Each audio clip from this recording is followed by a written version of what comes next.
किष्किंधा का राजा बाली अपने पिता इंद्र से प्राप्त स्वर्णहार, जो किसी की भी आधी शक्ति खींच सकता था, उसे पहने अपनी विशाल गदा के साथ जिधर भी जाता उधर त्राही त्राही मचा देता। यहाँ तक कि रावण तथा अन्य राक्षस भी बाली के नाम से ही थर थर कांपने लगते। इस पर बाली को लग रहा था कि वो अजय है, वो संसार में किसी को भी हरा सकता है, और इसी अहंकार में उसने महाबली हनुमान जी को युद्ध के लिए ललकारा और उनकी आधी शक्ति अपने अंदर खींचना शुरू कर दिया। पर उसे शायद हनुमान जी की अपार शक्ति का अंदाजा ही नहीं था कि वो अपने ही काल को ललकार रहा है।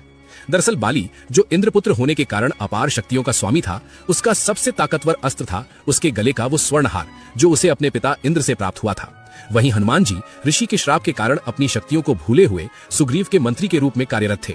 हनुमान जी अपना ज्यादा समय पहाड़ की कंदराओं में राम नाम जप करते हुए बिता रहे थे, और बाली भी किष्किंधा की प्रजा का उत्तम प्रकार से देखभाल करते हुए शासन कर रहा था।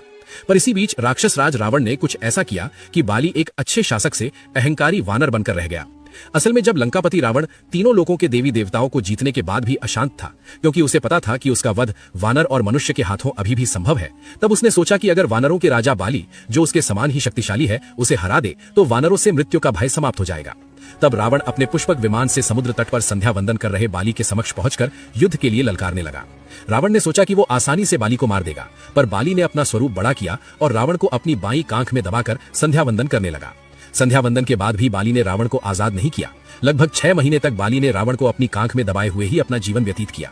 बाली के उछल कूद में पैरों से टकराते, पहाड़ों से रगड़ खाते पूरे 6 महीने तक बाली ने रावण को इसी तरह अपनी बगल में दबाकर घुमाया। जब रावण इस पीड़ा को सहन नहीं कर पाया तो वो बाली के समक्ष गिड़गिड़ाते हुए क्षमा मांगने लगा। इस पर बाली ने दया करके रावण को मुक्त कर दिया, पर चालाक रावण ने बाली को अपना मित्र बना लिया। अब रावण जैसे महाबली को हराने के बाद बाली का अहंकार चरम पर था, और वो हर जगह कहता फिरता कि इस संसार में ऐसा कोई नहीं जो मुझे परास्त कर सके। मैं सर्वशक्तिमान हूँ, मैंने रावण को भी हराया है। उसकी ये अहंकार पूर्ण गर्जना जब बर्दाश्त से बाहर हो गई तो जामवंत जी से रहा नहीं गया, और उन्होंने क्रोध में बोला, हे वानर राज, आप अहंकार वश खुद को सबसे शक्तिशाली बता रहे हैं, पर असल में आपकी शक्ति हनुमान के सामने कुछ भी नहीं। इस पर ठहाके मारकर हंसता हुआ बाली बोला, कौन वो हनुमान? उसके पास शक्ति भी है।